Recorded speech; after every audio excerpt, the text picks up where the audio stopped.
And here we are. This is the gas tank that I found at the junkyard.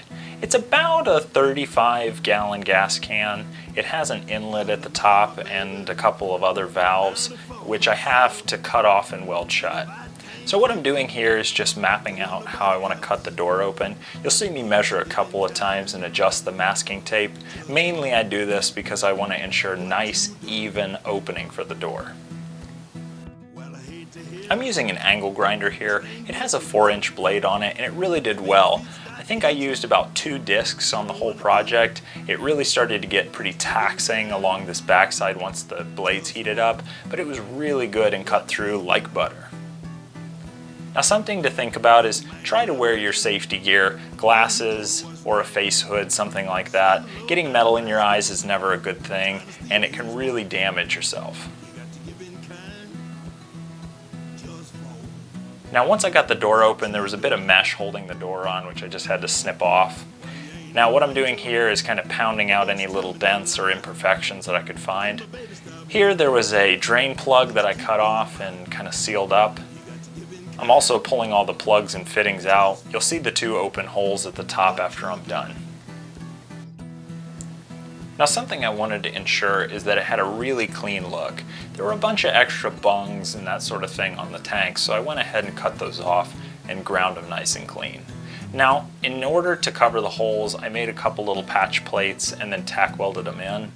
I also used the welder to clean up a couple little holes to make sure when I put the exhaust pipe, it made a nice clean connection to the can.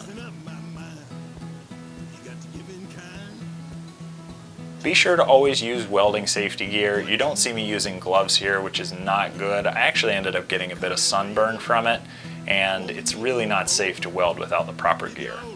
Here I am fixing the door. I went ahead and put a handle on. The handle that I used is actually a push rod from a 390 Ford engine, and then the hinges that I'm using here for the lid are actually old hinges from a house that I scrapped.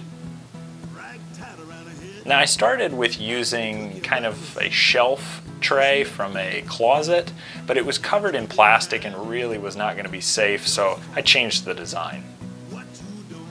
Here I'm cutting the feet and legs to length so that I can get them all prepped to weld together. Now like I said, saving money is key. This item I'm welding these feet to is actually something I found out in one of my buildings on my property. I'm not even sure what it is, but it worked pretty well for what I needed.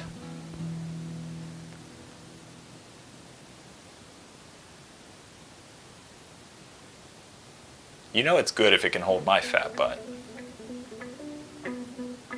Here I am tacking these on. This just allows me to manipulate it as I go. I'm sanding the patches clean to make sure that I can get nice clean welds onto the tank. I used these ratchet straps to help position the legs and used a level to make sure everything was nice and even.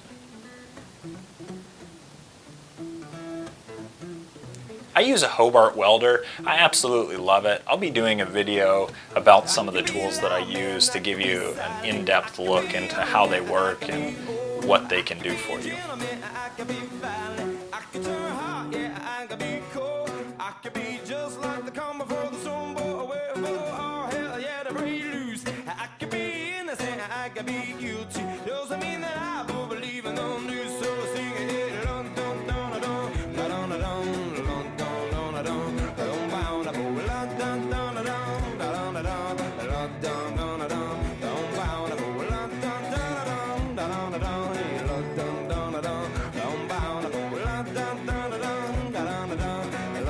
So that concludes the video. I appreciate you watching through to the end. If you like what you see, feel free to click that thumbs up button or the subscribe button. Also, if you want to follow each project while it's happening and not afterwards, you can check me out on Instagram at road_wars. Link is in the bio. We'll see you next time.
Now when I got to this point in the project, funnier enough, the grill was standing super tall, so I had to cut the feet off short. And here it is, all complete. It's charcoal or wood burning, which is nice, and it gets to about 250 degrees at its max temperature, so it does cook really cool if you want, which means that I can smoke things in it, which I absolutely love.